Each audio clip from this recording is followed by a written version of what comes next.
परमात्मा ने ये सारी दुनिया बनाई और इस दुनिया के अंदर 84 लाख योनियां हैं। इन 84 लाख योनियों में मनुष्य की योनि सर्वश्रेष्ठ योनि है। वैसे तो देवताओं की योनि बड़ी ऊंची बताई गई है, लेकिन देवता भी पिछले जन्मों में जो अच्छे कर्म किए उसका सुख इस जन्म में भोग लेते हैं, और जब वो सुख भोग लेते हैं तो उन्हें नीचे की योनियों में जाना पड़ता है, उनका छुटकारा नहीं होता। मुझे याद है हुजूर संत कृपाल सिंह जी महाराज बतलाया करते थे कि एक बार अर्जुन को भगवान कृष्ण एक कीड़े को दिखाकर कहने लगे कि अर्जुन, ये जो कीड़ा चल रहा है ये कई बार ब्रह्मा और विष्णु बन चुका है, लेकिन अपने पुण्य कर्म का भोग लेने के कारण दोबारा कीड़े की योनि में, तो इस तरह उसका छुटकारा नहीं। लेकिन मनुष्य जीवन में हमें यह अवसर मिलता है कि हम परमात्मा की भक्ति करके, उसकी प्राप्ति करके जन्म मरण से छुटकारा पा सकते हैं। इसीलिए सारे धर्मों में मनुष्य की योनि को बड़ा ऊंचा स्थान दिया गया है। बाइबल में इसे कहा टॉप ऑफ ऑल क्रिएशंस, ये सारी दुनिया की सरताज योनि है। हमारे यहाँ कहा कि इस योनि को पाने के लिए देवता भी तरसते रहे। देव दुर्लभ ये देह। और कुरान शरीफ में कहा कि खुदा ने इंसान बनाया और फरिश्तों को भी इसे सिजदा करने के लिए कहा। तो इस तरह से मनुष्य योनि का बड़ा महत्व है, लेकिन इसका महत्व जब ही है जब इसमें आकर हम वो काम करें जिसे करने से इसकी श्रेष्ठता है। और वो काम क्या है? कहा भाई प्रापत मानुष देहरिया, गोविंद मिलन की है तेरी बरिया, और काज तेरे किते न काम, कर साथ संगत भज केवल नाम। कि दुनिया में जो भी हम सब काम कर रहे हैं ये हमारे कोई काम आने वाला नहीं है। संत महात्माओं ने बताया कि हम संत की शरण में जाएं और नाम की कमाई करें, क्योंकि जब तक संत नहीं मिलता, जब तक हमें नाम की समझ नहीं आती। दुनिया के लोग नाम को कोई अक्षर समझकर ही उसी का जाप करते रहते हैं, उसी को रटते रहते हैं। लोग लड़ रहे हैं, कोई कहता ओम नमः शिवाय अच्छा है, कोई कहते हैं सीताराम अच्छा है, कोई कहता है वाहेगुरु अच्छा है, कोई और नया अक्षर लेकर बैठ जाता है, उसका जाप करने लगता है। लेकिन ये सारे अक्षर, ये सारे मन की कल्पना है। जैसा जैसा मन बढ़ता है ये कोई नया अक्षर घड़कर उसको कहता है इसका जाप करो, लेकिन अक्षर के जपने से कुछ नहीं होता। कारण यह है कि वो परमात्मा हमारी आत्मा का भोजन है। जब तक उसे वो भोजन प्राप्त नहीं होता, हमारी आत्मा परमात्मा को अपने अंदर समा नहीं लेती, तब तक इसका कोई लाभ नहीं होता। तो इसलिए बताया कि संत ही हमें परमात्मा की प्राप्ति करा सकता है, क्योंकि संत के अलावा सारी दुनिया, चाहे वो वेशधारी महात्मा हो, चाहे मंडलेश्वर हो, महामंडलेश्वर हो, चाहे कथावाचक हो, हजारों लाखों आदमी इकट्ठा कर ले, चाहे नाच गाकर लाश लीला रचा लें, ये सारे आदमी अंधे हैं और अंधेरे में ही भटकते रहते हैं। इन्होंने परमात्मा को देखा नहीं। जो विद्वान होते हैं किताबों को पढ़ कर अभिमान तो करने लगते हैं कि उन्होंने बहुत ज्ञान प्राप्त कर लिया, लेकिन हालत है वो भी कहते हैं परमात्मा को किसी ने देखा नहीं, कोई उसे देख नहीं सकता। लेकिन जब संत आते हैं जिन्होंने परमात्मा को पाया, तो खुला ऐलान करते हैं कि हमने परमात्मा को पाया और आप भी पा सकते हैं। कबीर साहब ने कहा अल्लाह अलख न जाई लखिया गुर गुड़ दीना मीठा, को कबीर मेरी शंका नाठी सर्व निरंजन दीठा, कि परमात्मा को कोई नहीं देख सकता, लेकिन जब गुरु मिलता है तो कहा वो हमें एक बहुत आसान तरीका बता देता है। कहा जैसे गुड़ होता है, मीठा होता है, तो इसी तरह वो इतना सरल तरीका बता देता है। न हमें दुनिया छोड़नी, न सिर मुड़ाना, न जंगलों में जाना, न भूखों मरना, न कई तीर्थ यात्राएं करना। वो हमें हमारे इस घर के अंदर ही, इस शरीर के अंदर ही परमात्मा की प्राप्ति करा देता है। इसलिए कहा कि उसने एक बहुत आसान तरीका बता दिया। और आगे कहा कबीर साहब ने कि जब मैंने परमात्मा को देख लिया तो मेरी सारी शंकाएं मिट गई। परमात्मा कोई कल्पना की चीज नहीं, हम कहते हैं ऐसा है ऐसा है। परमात्मा को देखकर उसे जाना जा सकता है, उससे हमारी आत्मा की भूख मिट जाती है, लेकिन उसका बयान कोई नहीं कर सकता। कहा जैसे गूंगे को गुड़ मिल जाए, वो खाकर नहीं बता सकता उसका स्वाद कितना मीठा है। ठीक इसी तरह जिसने परमात्मा को पा लिया वो उसे शब्दों में बयान नहीं कर सकता। इसलिए संतों ने हमेशा एक बात कही कि भाई परमात्मा को जानने की, जिन लोगों ने जान लिए उनके अनुभव को जान लेने से काम नहीं चलेगा, तुम्हें अपना अनुभव करना पड़ेगा। कहा कि दूसरों की सुनी सुनाई बातों से काम नहीं चलेगा। मेरे हुजूर संत कृपाल सिंह जी महाराज कहा करते थे, क्या साहे जो खुद नहीं ब्याहे। भाई साहे का मौसम आया, सबकी शादी हो रही है, लेकिन अगर आपकी नहीं हुई तो आपके लिए उन सायों का क्या मतलब है? कुछ भी नहीं। किसी ने परमात्मा को पा लिया तो उससे आपको क्या हासिल? आपको तो जब हासिल है जब आपने अपने आप परमात्मा को पाया। इसलिए संत कहते हैं कि भाई मैंने पाया, तुम मेरे साथ आओ, तुम भी परमात्मा को प्राप्त करोगे। और जब प्राप्त करोगे तब सारी शंकाएं मिट जाएंगी। तो हमेशा से संत ही परमात्मा की प्राप्ति का मार्ग बताते रहे। संतों के अलावा जितने भी महंत हैं, जितने भी भेषधारी हैं, इन्हें परमात्मा की समझ नहीं। ये हमें दुनिया के झंझटों में उलझा देते हैं और इसमें उलझा कर हमें सारी जिंदगी इसी में लगा देते हैं। और अंत में हालत ये होती है, न उन्होंने पाया, वो भी रोते पीटते जाते हैं इस दुनिया से, और जो उनके पास जान लगते हैं वो भी रोते पीटते जाते हैं। इसलिए गुरबाणी में कहा कि कच्चे का साथ छोड़कर पक्के की साथ लगो, ऐसे की साथ लगो जिसने परमात्मा को पाया। जिसने परमात्मा को पाया नहीं, उसके साथ लगकर हम परमात्मा को प्राप्त नहीं कर सकते। और जब किसी पक्के के साथ लगकर परमात्मा को प्राप्त करते हैं तो कहा वो धुर तक, जब तक हम परमात्मा में जाकर समा नहीं जाते तब तक वो हमारा साथ निभाता है। हमें बीच में दगा नहीं देता, हमें बीच में टाटा नहीं कर देता कि अच्छा मैं तो मर रहा हूं, मैं तो जा रहा हूं, काल के हाथों, अब भाई तुम्हारी तुम जानो।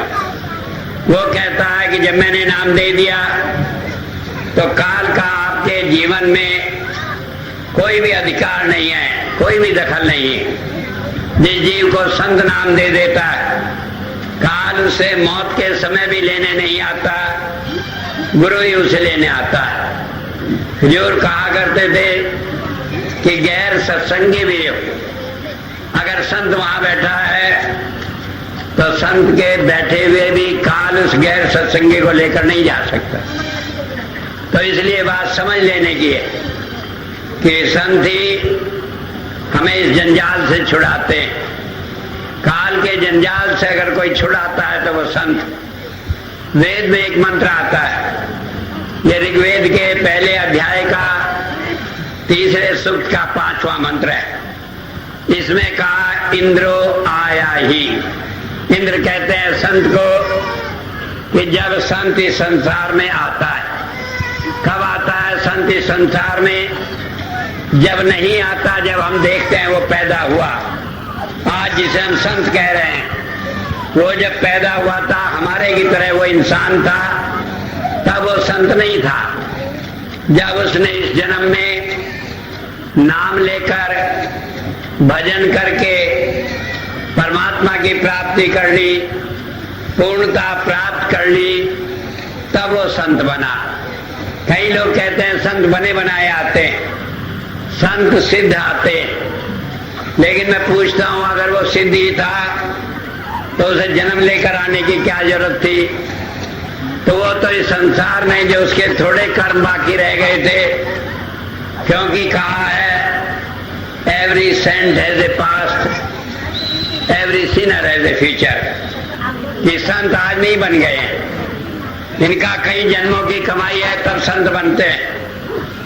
हुजूर संत कृपाल सिंह जी महाराज एक जमाने में जंगलों में जाकर सारी सारी रात भजन किया करते थे। तो वहीं पर पंजाब में एक गूंगा पहलवान था, तो वहां जंगलों में सारी रात कसरत किया करता था। तो हुजूर बैठते भजन पर, कई पास से उसके कसरत करने की हुंकारें आया करती थी। तो हुजूर ने कहा है कि लोगों ने देखा गूंगा पहलवान है, लेकिन उन्होंने नहीं देखा कितनी रातें इसने मेहनत की है।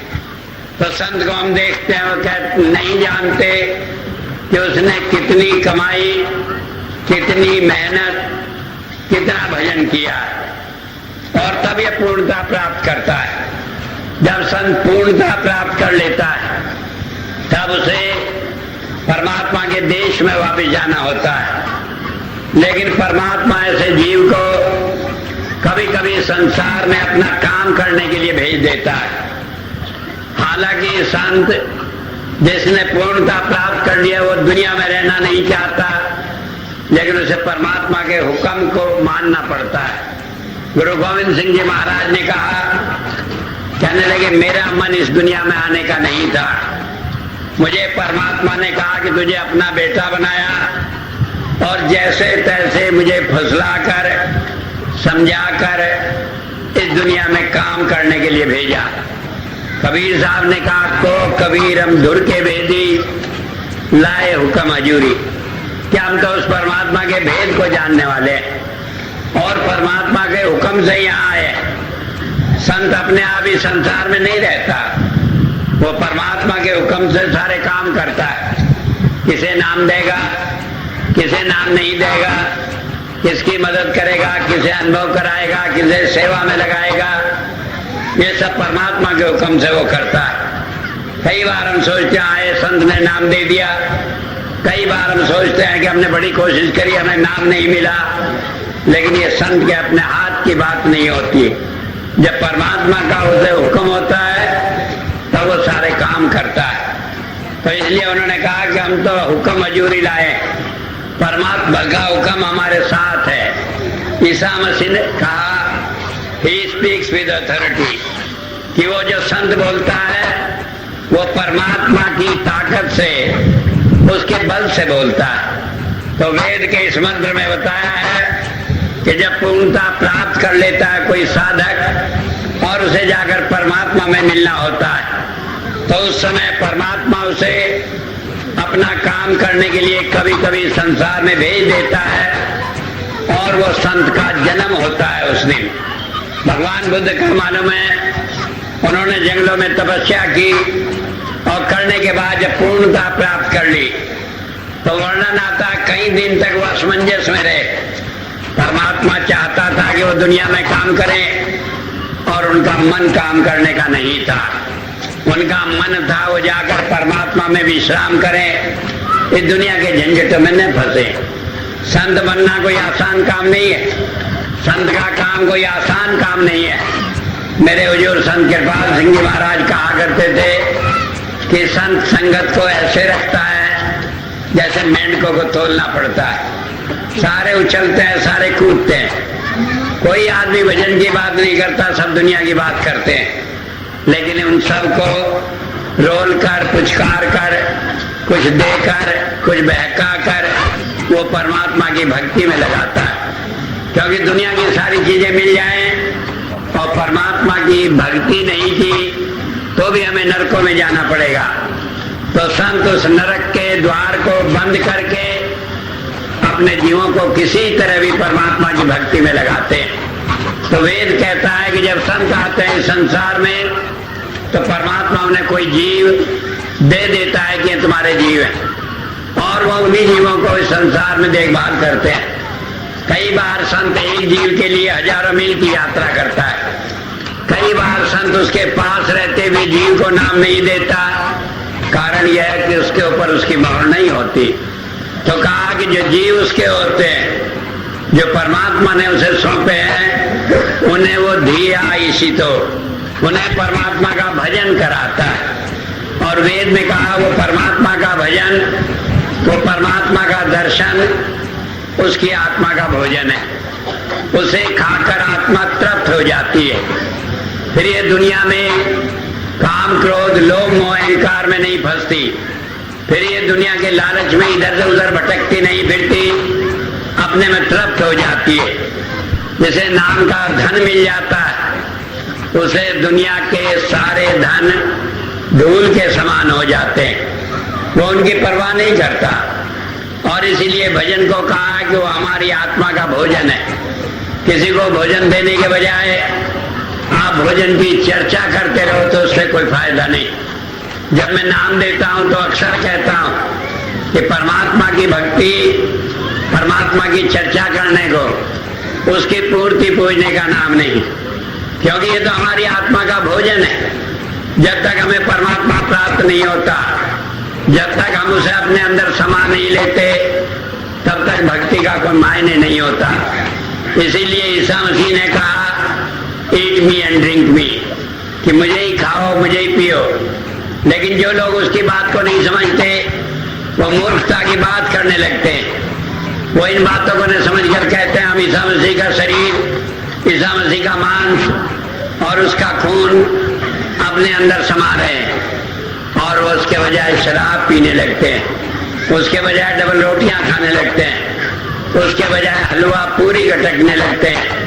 और वो समझ रहे हैं कि उन्होंने परमात्मा के रास्ते पर सही दिशा में लोगों को चलाया, लेकिन वो खुद भी अंधे हैं और दूसरों को भी अटका देते हैं। तो वेद ने कहा कि वो हमें परमात्मा की भक्ति को हमारे भोजन के समान देता है। आगे कहा विप्रजुर कि संत जो है वो परमात्मा के ज्ञान से इस संसार में सारा काम करता है। उसकी ताकत क्या है? परमात्मा का ज्ञान है। परमात्मा से वो जुड़ा हुआ है, हर घड़ी परमात्मा से उसे संदेश मिलता है और उसी के सहारे वो इस दुनिया में काम करता है। और उससे क्या होता है? सूरतवंत, वो हमारी आत्मा को अपनी आत्मा के साथ जोड़कर हमारा मार्गदर्शन करता है। हम कहीं रहे, 1000 मील दूर रहे संत से, लेकिन कभी उससे अलग नहीं होते, क्योंकि वो अपनी आत्मा से हमेशा हमारे साथ रहता है। कबीर साहब ने कहा गुरु बसे बनारसी, सिख साथ समुंदर तीर, एक पल कभी न बिछड़े जो गुण होए शरीर। तो संत जब नाम देता है वो हमारे अंतर में बैठ जाता है।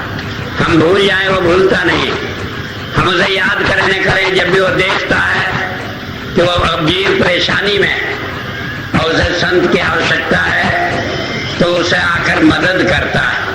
कई बार हम भूल भटक कर सालों तक सत्संग में नहीं आते, लेकिन जब याद आती है उसकी, जब उसकी दया मेहर होती है, जब उसकी खींच पड़ती है तो हम दोबारा उसके पास जाते।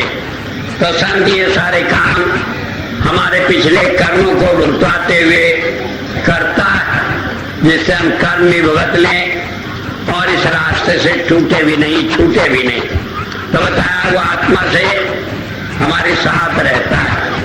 हजूर संत कृपाल सिंह जी महाराज कहा करते थे कि जब संत नाम देता है तो वो जीव के अंतर हो बैठता है और उसे जब तक नहीं छोड़ता जब तक सचखंड नहीं पहुंचा देता।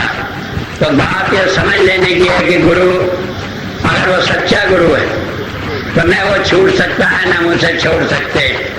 कई बार हम गुरु को इंसान समझकर, एक मामूली आदमी समझकर अपने मन में ये भ्रम पाल लेते।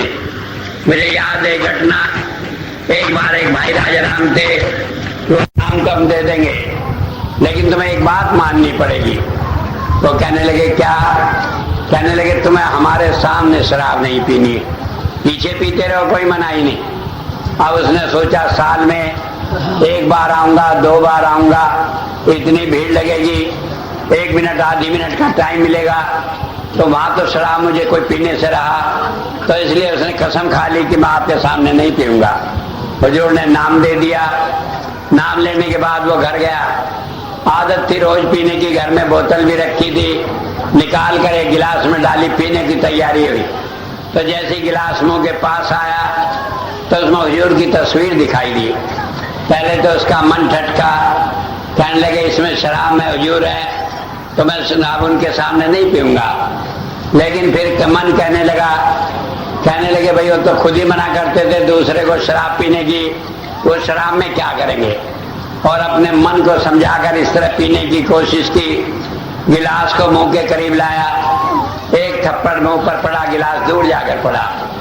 अब वो घबराया, ये क्या हुआ। दिल्ली का ही वाक़ा था, दौड़ा हुआ महाराज जी के पास गया।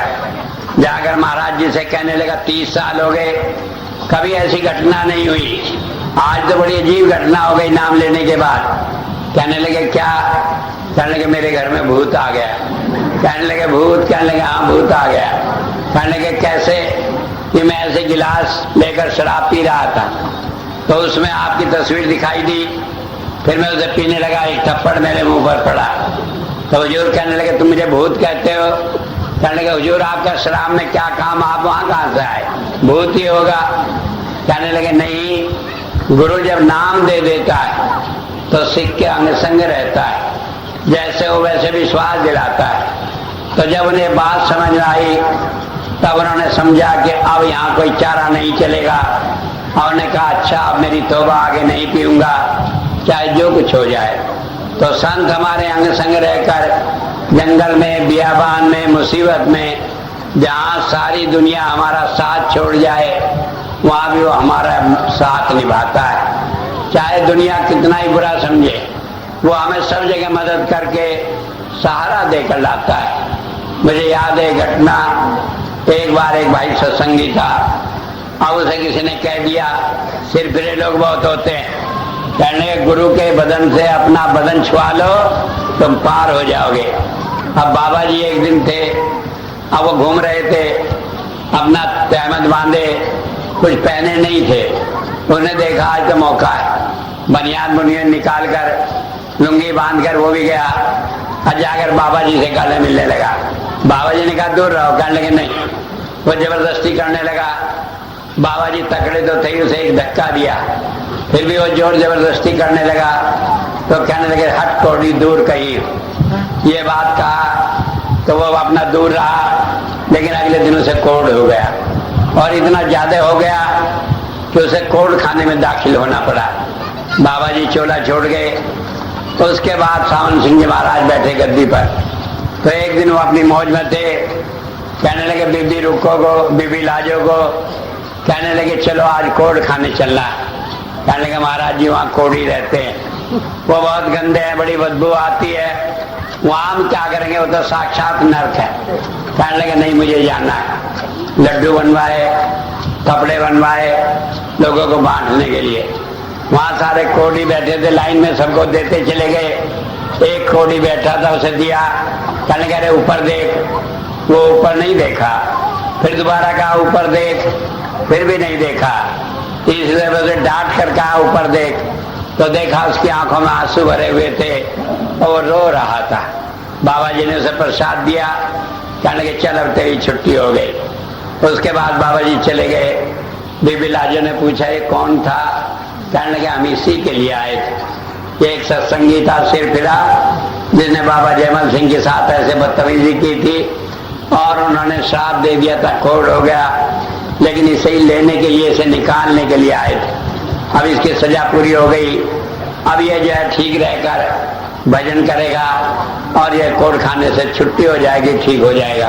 तो एक बात ये समझ लेने की है, संत कहीं भी जंगल में, बियाबान में, जेल में, मेल में, मेले में, ठेले में, सारी जगह सिख के साथ रहकर उसके दुख सुख में साथ रहता है और उसे अपना विश्वास बनाता है। तो वेद में इसीलिए आगे कहा है उप ब्रह्माणी भागत है, कहा कि वो ब्रह्म ज्ञान के द्वारा हमें परमात्मा का रूप बना देता है।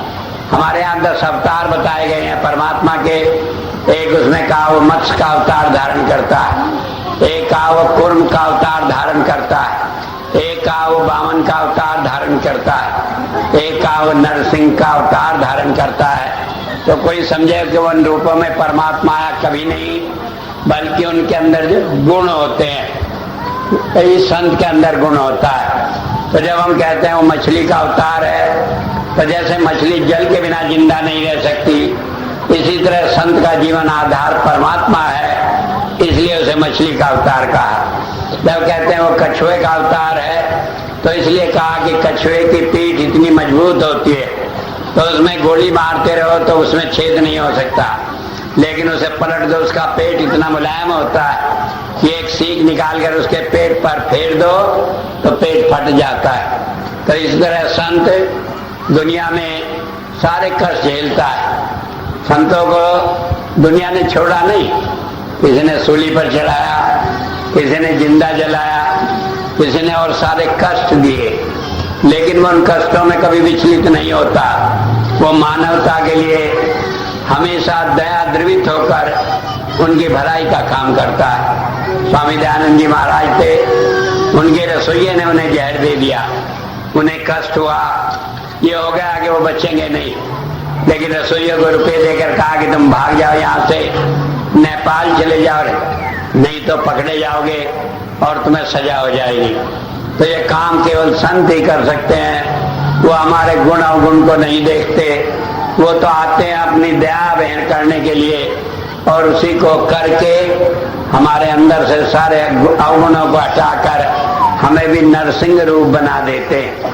हमें भी ऐसा कर देते हैं कि मनुष्य रहते हुए भी हम में असीम बल आ जाता है, हम संसार की किसी बात से हटते नहीं। इसीलिए कहा संत और पारस में बड़ा अंतर्जान, वो लोहा कंचन करे वो कर ले आप समान, कि संत हमें संत ही बना देता है। वो हमें इस दुनिया में भटकने को नहीं छोड़ता, वो इस दुनिया में हमें उसका मालिक बना देता है।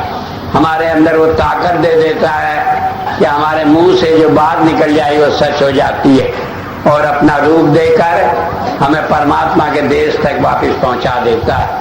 तो वेद का ये मंत्र था कि संत इस दुनिया में, इस दुनिया के जेल खाने से, इस 84 लाख योनियों के जन्म मरण के चक्र से छुड़ाने के लिए आते हैं। उनके अलावा कोई इस काम को कर नहीं सकता।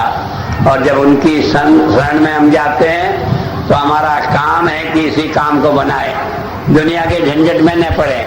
दुनिया की चीजें, धन दौलत तो हमें हजारों बार मिली, अनेक बार हम राजा रानी हो चुके, अनेक बार हम संसार के सुख भोग चुके।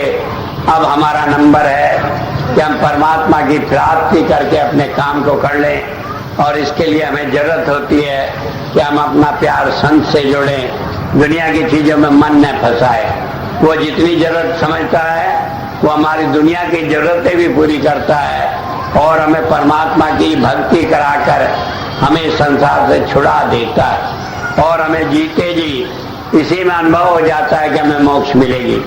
बाबा सावन सिंह जी महाराज कहा करते थे कि अगर किसी संत को जानना तो उसके सिख को मरते समय देखो। मरते समय दुनियादार होता है, दुनिया के लिए रोता चिंगाड़ता है, उसकी जान नहीं निकलती, टट्टी पेशाब निकल जाता है, बुरी दुर्गत हो जाती है। लेकिन संत का जीव हंसते खेलते गुरु को अपने सामने प्रकट देखकर धुन के साथ खींचकर चला जाता है। इसीलिए कबीर साहब ने कहा, जिस मरने से जग डरे मेरे मन आनंद, कब पाऊं कब मरूं कब पाऊं पूर्ण परमानंद। तो मरने से पहले ही गुरु उसके सामने प्रकट हो जाता है, धुन खुल जाती है और उसी के साथ जुड़कर वो जाकर परमात्मा में मिल जाता है। उसे दोबारा जन्म लेकर आना नहीं पड़ता। तो इस महान कार्य को कराने के लिए जो मनुष्य जीवन का उद्देश्य है, संत आते हैं, कराते हैं। हम विचलित होते हैं, कई बार उनका कहना नहीं मानते, तो कई बार वो जबरदस्ती भी करते हैं और हमें इस रास्ते से विचलित नहीं होने देते, तो इस रास्ते पर लगाकर हमारा काम बना देते। तो इतनी बात कहकर ही मैं अपनी बात को समाप्त करता हूँ। आपको मालूम है कि मैं यहाँ आता हूँ